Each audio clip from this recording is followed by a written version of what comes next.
Hi viewers, welcome back to my channel. ನೀವು ನೋಡ್ತಾ ಇದ್ದೀರಾ ಭವಾನಿ ಕಿಚನ್ಸಿಂದ. ನಾನು ಭವಾನಿ.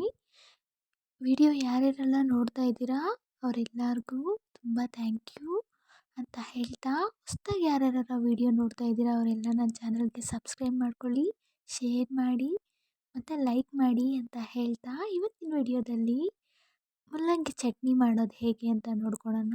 ತುಂಬ ಈಸಿಯಾಗಿ, ತುಂಬ ಟೇಸ್ಟಾಗಿ ಈ ಬೇಸಿಗೆಗಾಲದಲ್ಲಿ ಮುಲ್ಲಂಗಿ ಚಟ್ನಿ ರೆಸಿಪಿನ ಟ್ರೈ ಮಾಡಿದ್ರೆ ನಮ್ಮ ಬಾಡಿಗೆ ತುಂಬ ತಂಪು ಕೊಡುತ್ತೆ ಅಂತ ಹೇಳೋಕ್ಕೆ ಇಷ್ಟಪಡ್ತೀನಿ. ಅದಕ್ಕೆ ಮುದ್ದೆ ಕಾಂಬಿನೇಷನ್ ಸೂಪರಾಗಿರುತ್ತೆ. ಒಂದ್ಸರಿ ಟ್ರೈ ಮಾಡಲಿ ಅಂತ ನಾನು ಇವತ್ತಿನ ವಿಡಿಯೋದಲ್ಲಿ ನಿಮ್ಮ ಮುಂದೆ ಶೇರ್ ಮಾಡ್ತಾಯಿದ್ದೀನಿ. ಮೊದಲಿಗೆ ಒಂದು ಜಾರ್ ತೊಗೊಂಡು 2 ಮುಲ್ಲಂಗಿನ ಸಿಪ್ಪೆ ತಕ್ಕೊಂಡು ತೊಳ್ಕೊಂಡು ಚಿಕ್ಕದಾಗಿ ಅಂದರೆ ಒಂದು ಸ್ವಲ್ಪ ದಪ್ಪಾಗಿ ಕಟ್ ಮಾಡಿ ಇದಕ್ಕೆ ಹಾಕ್ಕೋಬೇಕು. ಮತ್ತು ಒಂದು 3 ದೊಡ್ಡ ಬೆಳ್ಳುಳ್ಳಿ ತೊಗೊಂಡಿದ್ದೀನಿ. ಚಿಕ್ಕದಿದ್ದರೆ ಒಂದು 4 ಇಲ್ಲ 5, ಮತ್ತು 4 ಹಸಿರುಮೆಣಸಿನ್ಕಾಯಿ, ಒಂದು ಅರ್ಧ ಟೊಮೆಟೊ.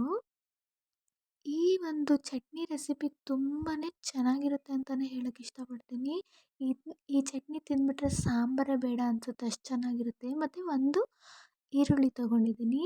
ಇದಕ್ಕೆ ಎಣ್ಣೆ ಬೇಡ, ಅರಿಶಿನ ಬೇಡ, ಏನು ಬೇಡ, ಅಷ್ಟೇ ಚೆನ್ನಾಗಿರುತ್ತೆ. ಮತ್ತು ಕರಿಬೇವು ಒಂದು 4 ಎಸಳು ಹಾಕ್ಕೊಂಡಿದ್ದೀನಿ. ಕೊತ್ತಂಬರಿ ಕಡ್ಡಿ ಸಮೇತ ಇದಕ್ಕೆ ನಾನು ಯೂಸ್ ಮಾಡ್ತಾಯಿದ್ದೀನಿ. ಕೊತ್ತಂಬರಿ ಕಡ್ಡಿ ಹಾಕೋದ್ರಿಂದ ಯಾವುದೇ ಒಂದು ಅಡುಗೆ ಆದ್ರೂ ಟೇಸ್ಟ್ ಚೆನ್ನಾಗಿರುತ್ತೆ. ಈ ಒಂದು ರೆಸಿಪಿನ ಎಲ್ಲರೂ ಇಷ್ಟಪಡ್ತಾರೆ, ಅಷ್ಟು ಚೆನ್ನಾಗಿರುತ್ತೆ ಮುಲ್ಲಂಗಿ ಚಟ್ನಿ. ಮತ್ತು ಉಪ್ಪು ರುಚಿಗೆ ತಕ್ಕಷ್ಟು, ಹುಣಸೆಹಣ್ಣು ಸ್ವಲ್ಪ ಹಾಕ್ಕೊಂಡು, ಹುಣಸೆಹಣ್ಣು ಹುಳಿಗೆ ನಾನು ಟೊಮೆಟೊ ಅರ್ಧ ಹಾಕಿರೋದ್ರಿಂದ ಹುಣಸೆಹಣ್ಣು ಸ್ವಲ್ಪ, ಮತ್ತು ಇದಕ್ಕೆ ಸಾಂಬಾರು ಪುಡಿ ತೊಗೊತಾ ಇದ್ದೀನಿ. ನಮ್ಮ ಮನೆಯಲ್ಲಿ ನಾನೇ ಮಾಡ್ಕೊಂಡಿರೋಂಥ ಸಾಂಬಾರು ಪುಡಿ ಯೂಸ್ ಮಾಡ್ತಿದ್ದೀನಿ. ನಿಮ್ಮ ಮನೇಲಿ ನೀವು ಯಾವುದು ಯೂಸ್ ಮಾಡ್ತೀರೋ ನೀವು ಅದನ್ನೇ ಮಾಡ್ಕೋಬೋದು.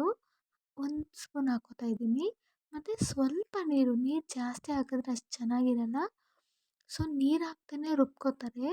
ಆದರೆ ನೀರು ಒಂಚೂರೇ ಚೂರು ನೀರು ಹಾಕಿದ್ರೆ ನಾವು ಮುದ್ದೆಗೆ ನಂಚ್ಕೊಳ್ಳೋಕ್ಕೆ ಚೆನ್ನಾಗಿರುತ್ತೆ. ಸೊ ಇದನ್ನು ತರಿಯಾಗಿ ನಮಗೆ ಮುಲ್ಲಂಗಿ ಸಿಗಬೇಕು ಆ ಥರ ಪೇಸ್ಟ್ ಮಾಡ್ಕೋಬೇಕು. ನಾನು ಒಂದು ಸರಿ ಇದು ಮಾಡಿಕೊಂಡು ಮತ್ತು ಜೀರಿಗೆ ಹಾಕ್ಕೋತಾ ಇದ್ದೀನಿ. ನೋಡಿರಿ ಈ ಥರ ಜೀರಿಗೆ ಹಾಕ್ಕೊಂಡು ಮತ್ತು ನೀರು ಹಾಕ್ದೇ ನಾವು ರುಬ್ಕೋಬೇಕು. ಆವಾಗಲೇ ನಾವು ಸ್ವಲ್ಪ ನೀರು ಹಾಕಿದ್ದೀರಿ ಅಷ್ಟೇ ಸಾಕು. ಜೀರಿಗೆ ಹಾಕಿ ಮತ್ತು ನಾನು ರುಬ್ತಾ ಇದ್ದೀನಿ ತರಿಯಾಗಿ. ಮುಲ್ಲಂಗಿ ಪೀಸ್ದು ಬಾಯಿಗೆ ಸಿಗಬೇಕು ಆ ಥರ. ನೋಡಿ ಈ ಥರ ಮುಲ್ಲಂಗಿ ಫುಲ್ಲು ನುಣ್ಣಗಾಗಿಲ್ಲ. ಈ ಥರ ಮುಲ್ಲಂಗಿ ಚಟ್ನಿ ಎಷ್ಟು ಚೆನ್ನಾಗಿರುತ್ತೆ ಅಂದರೆ ಸಖತ್ತಾಗಿರುತ್ತೆ. ಖಾರವಾಗಿ ಹಸಿ ಮುಲ್ಲಂಗಿ ಚಟ್ನಿ ಅಂತಲೇ ಇದು ಫೇಮಸ್ಸು. ಎಲ್ಲರೂ ಇಷ್ಟಪಡುವಂಥ ರೆಸಿಪಿ, ಮತ್ತು ತುಂಬ ಬೇಗವಾಗಿ ತುಂಬ ಸುಲಭವಾಗಿ ಮಾಡ್ಬೋದು. ಇದಕ್ಕೆ ನಾನು ಮುದ್ದೆ ಮಾಡಿದ್ದೀನಿ. ಮುದ್ದೆಗೆ ಮುಲ್ಲಂಗಿ ಚಟ್ನಿಗೆ ಸಖತ್ತಾಗಿರುತ್ತೆ ಅಂತ ಹೇಳೋಕ್ಕೆ ಇಷ್ಟಪಡ್ತೀನಿ.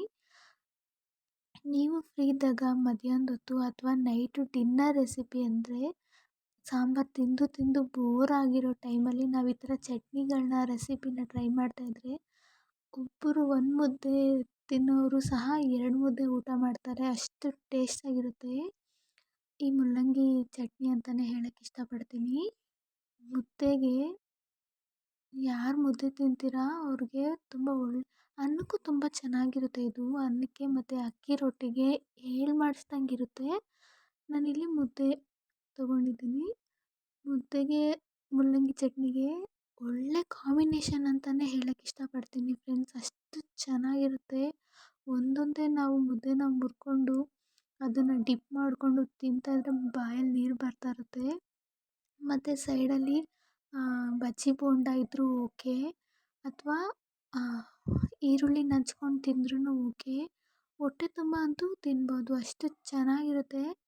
ನಾವು ಎಲ್ಲ ಹಸಿದೇ ಹಾಕಿರೋದ್ರಿಂದ ರಿಸ್ಕ್ ತೊಗೊಳ್ಳೋ ಅಂಥ ಅವಶ್ಯಕತೆನೇ ಇರಲ್ಲ.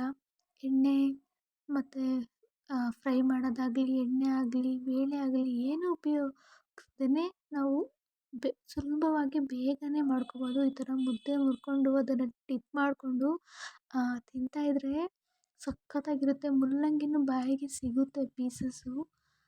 ಮುಲ್ಲಂಗಿ ಯಾರು ಇಷ್ಟ ಇಲ್ಲವೋ ಅಂಥವರು ಸಹ ಇದನ್ನು ತಿಂತಾರೆ ಫ್ರೆಂಡ್ಸ್. ಒಂದ್ಸರಿ ಟ್ರೈ ಮಾಡಿ. ವಿಡಿಯೋ ಇಷ್ಟ ಆದರೆ ಲೈಕ್ ಮಾಡಿ, ಶೇರ್ ಮಾಡಿ,